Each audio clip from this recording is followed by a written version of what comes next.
Hi guys and girls, Emma again. Welcome back to the spare room. Welcome back to part 2 of this little petrol or internal combustion gas engine build. Some pattern making. There's a fair bit to this and there's a lot of parts have gone into these so far. I haven't done a lot of serious filming yet, but just having a look at these now, that's probably a good thing because condensing it all down into a video is fairly difficult. These are doweled together and these dowels aren't glued in yet, they're just a push fit. You can push them through and they stick out the other side and they fit in or fit together like this.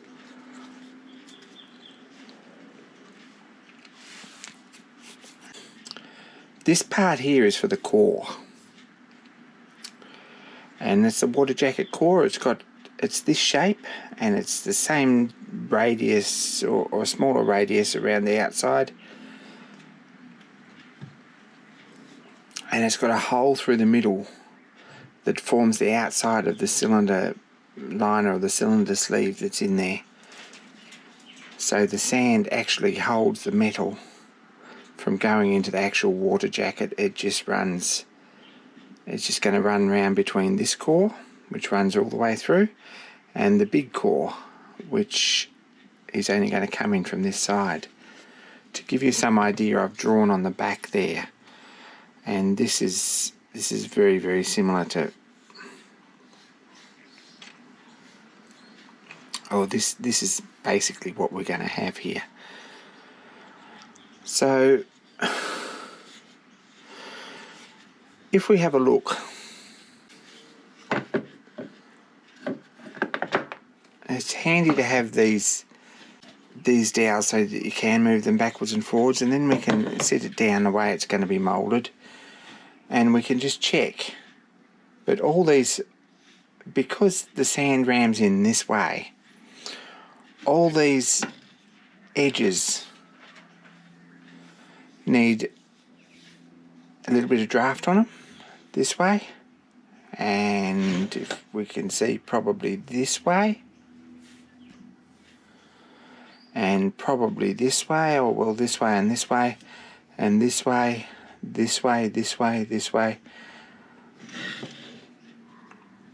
so that this mould can come out of the sand, or so that when we turn the mould over we can lift this pattern out. This pattern probably will have a couple of thread inserts or something like that in it, just so that something can be screwed in to lift it out. And it still needs a little bit of work and there's a few pieces still to go on it. These lugs need some attention, and what all I've got at the moment is a 3mm base plate here. They need to be stood up.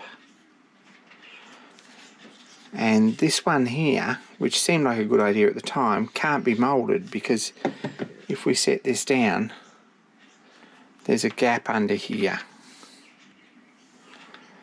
And if we pack this with sand, what's going to happen is that when this pulls out, it's going to tear the sand out, or it's going to break a piece out, and it's going to be very ugly. So the first thing I think with this is to glue a piece in here. And we cut another piece of this very similar to what it is and glue in each side. Just glue it in place and run a bit of filler underneath it and along here, and then the piece that sits on top is going to be this sort of thickness all the way along on each side. And that way, if we fill all this hole in, when we lift this out, it'll mould okay. These need to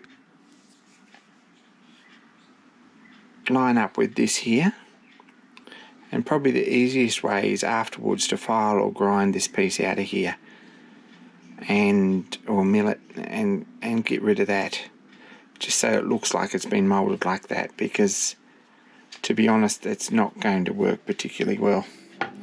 It also needs a little bit of draft on here, and we haven't got a lot. If we have a look with a square, there's a little bit there, but not very much. I'm not sure that's enough. And that one's got hardly any at all. So that's the one project. Another part that needs is, these need some razors too, for the bolt holes. And that matches this other pattern here as well, this one and this one. So there's a lot of just checking and making sure that everything's okay before we go on to the next step. So the best way to make these, I think, and I've always found, is to cheat a bit. The issue is that all the grain in this goes this way, and that way it'll expand and contract nicely. If it doesn't, you're going to find that it's going to split where the glue lets go if it gets damp, or if it seasons a bit more. This is all stuff that you don't get with metal, and I'm sort of getting my head around it. I've got wet paint too. All these parts are all doweled together with wooden dowels for a couple of reasons. One is to keep the weight down, because I think I'm probably sending this overseas to have it cast.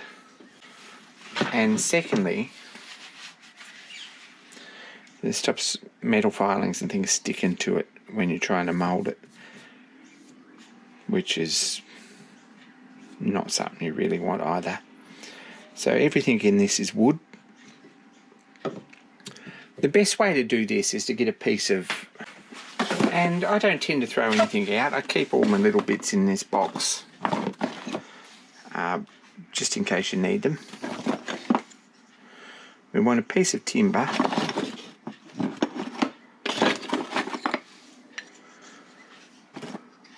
that's about the right size.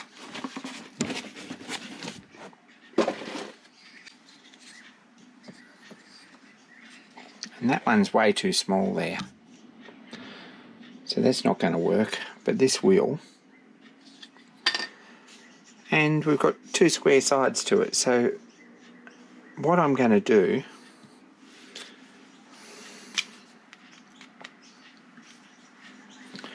is mark this around the end on one of these that I think is a reasonably nice one.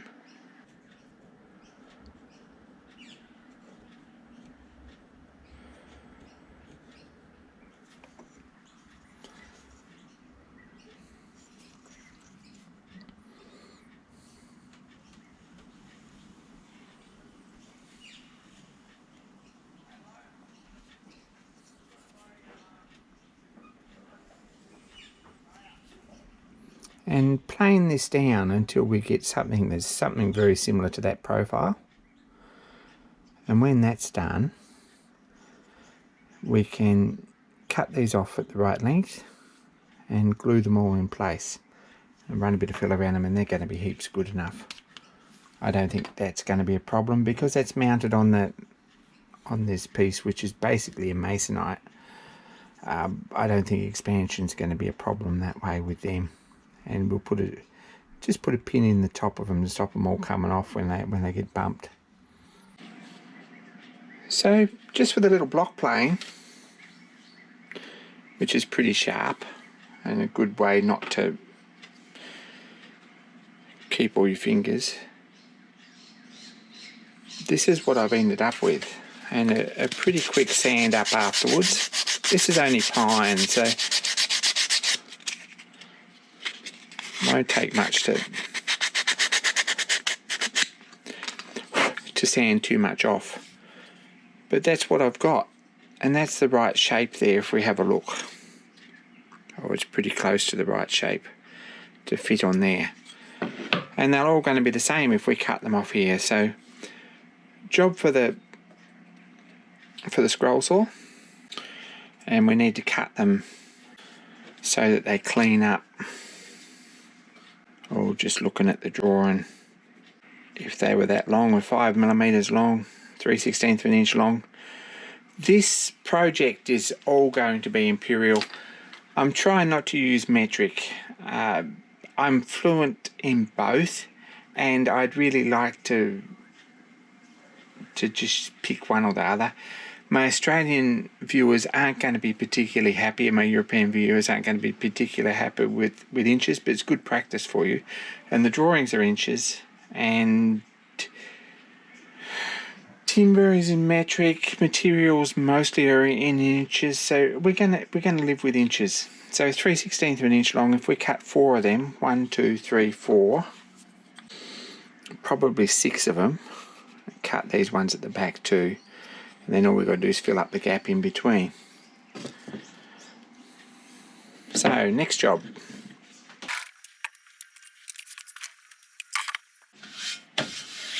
This is my Audi special. I think Triton in the UK probably makes something or sells something very similar from what I've seen. It's not a bad machine, there's a few bits missing. It really needs the bellows repairing for this, or probably an aquarium pump hooking up to it, something like that. That's a plan for that, so that this blows air out of the way of the cut so you can still see the line you're trying to follow. And also supposed to have a foot on here that holds the material down, and that's quite useful too when you're cutting flat sheet. And probably one day I'll make that when I need it, but at the moment it hasn't happened.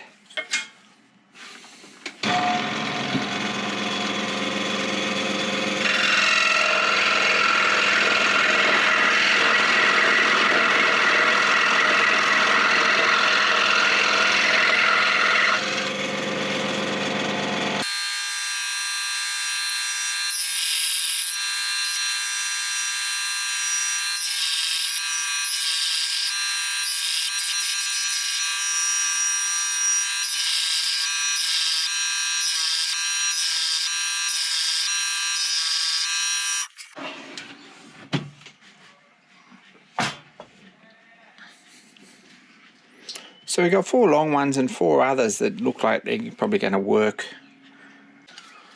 It's a matter of giving these a clean up. And we discover that probably the most difficult thing about pattern making, the sort of an issue, is that you've never ever got enough clamps. But we can just clamp 3 of these at once, or do one side at a time. You'll always squirt out too much PVA glue, so there's a trick I've learnt.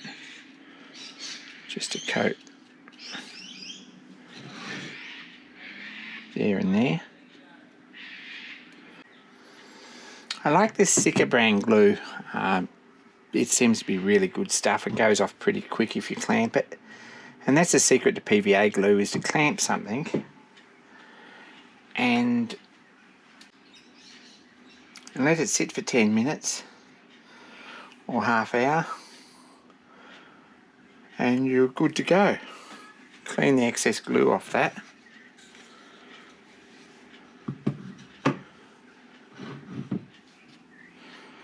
And this one I think we're going to clamp this way because there's quite a gap behind it. Like so. And it's a matter of waiting again.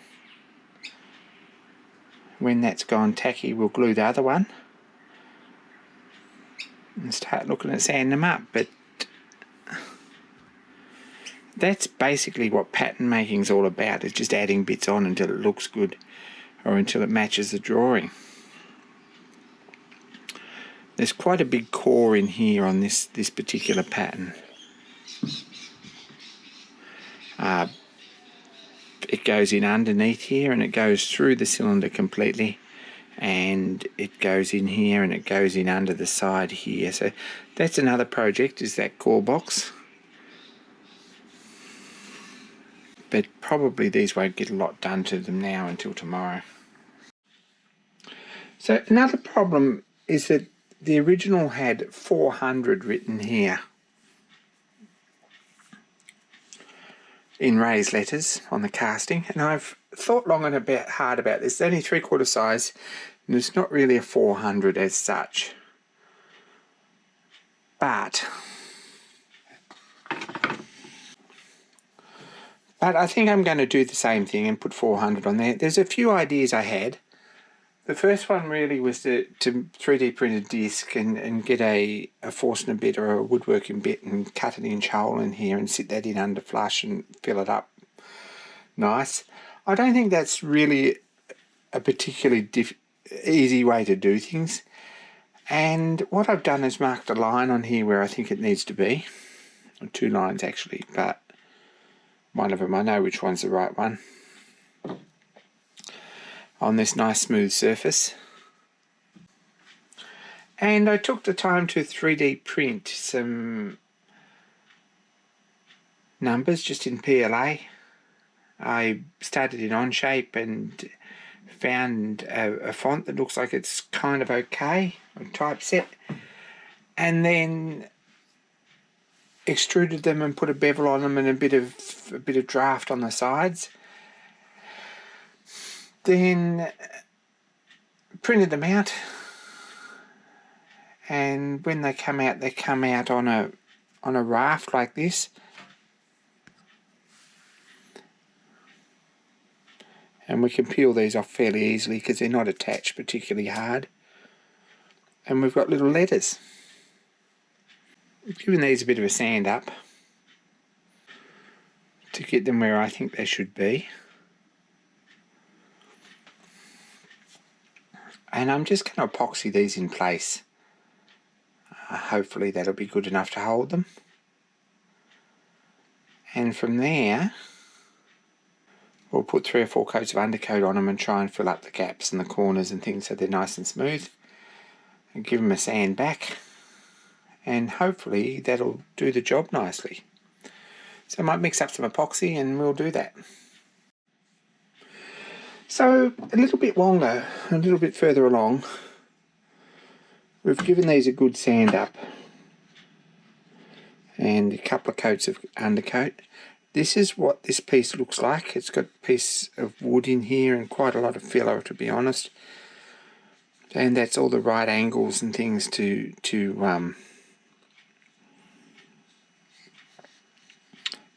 pull out of the mould, I think. So I'm pretty happy about that.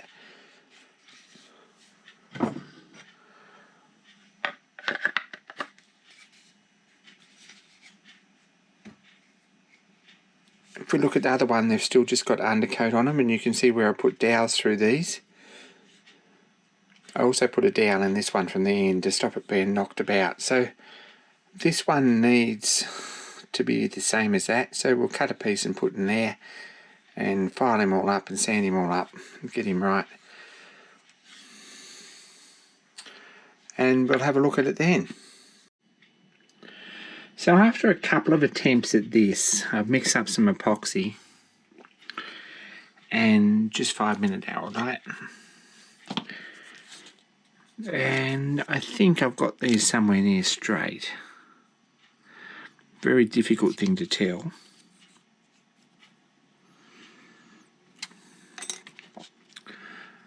And using a razor blade, which I believe to be fairly square on the end, as a little square, you can see that probably the 4 wants to drop down a fraction.